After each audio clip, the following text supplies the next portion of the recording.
Okay, so in this question, what we're trying to do is we're trying to write an equation. Remember, please, equations have equal signs. And so what we're going to do is we're going to start by picking out the roots. X equals 1. Remember, that's going to show up twice. I know it shows up twice because it bounces. It looks like a parabola, and parabolas are x squareds. I have x equals 2. That's going to show up once, and that's because it crosses through just like a line, and x equals 3 also once because it crosses through just like a line. Next step is to write these as factors. And so what I'm going to do for factors is I'm going to negate the values. And so I'm going to call this f of x equals x minus 1, twice, so squared, x minus 2, and x minus 3. Okay, now sometimes if it's multiple choice, the answer will look just like that. But sometimes it's a short answer and we need to simplify the whole thing. So we got a lot of fun going on here. X minus 1 times x minus 1. I'm going to multiply that all out. And that's going to give me x squared minus 2x plus 1 once I combine like terms.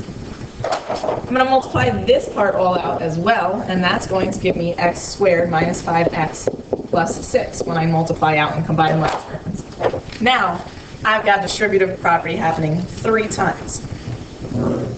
X to the 4th minus 5x cubed plus 6x squared. And then I go on to my next number. Negative 2x cubed, positive 10x squared, negative 12x.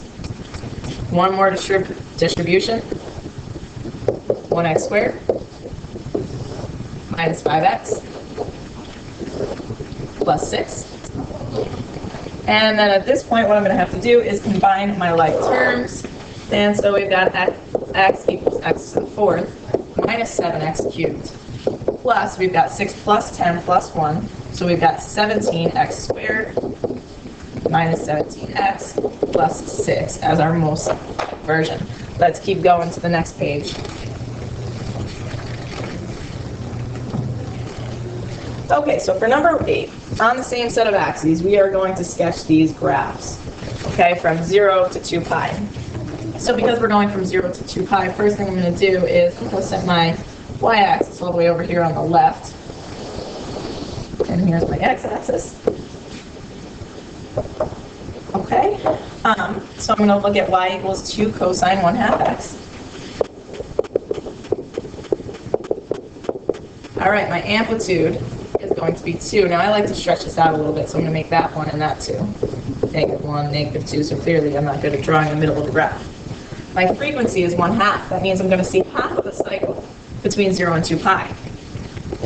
But I determine my period by doing 2 pi divided by the frequency, which gives me 4 pi. So I would see one full cycle by 4 pi, but it doesn't matter. I'm only graphing over this interval to 2 pi.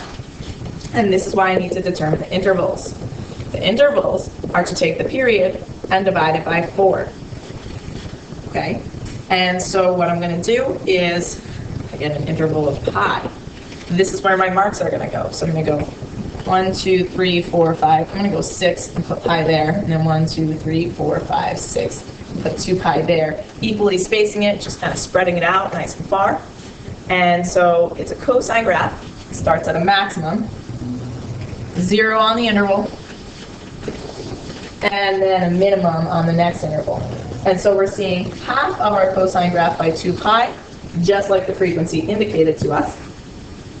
Okay, and let's label the equation with it so that we know which one we're talking about, because we have 2 that are going on the same grid. Next one is y equals negative sine x. Amplitude of 1, amplitude is always positive.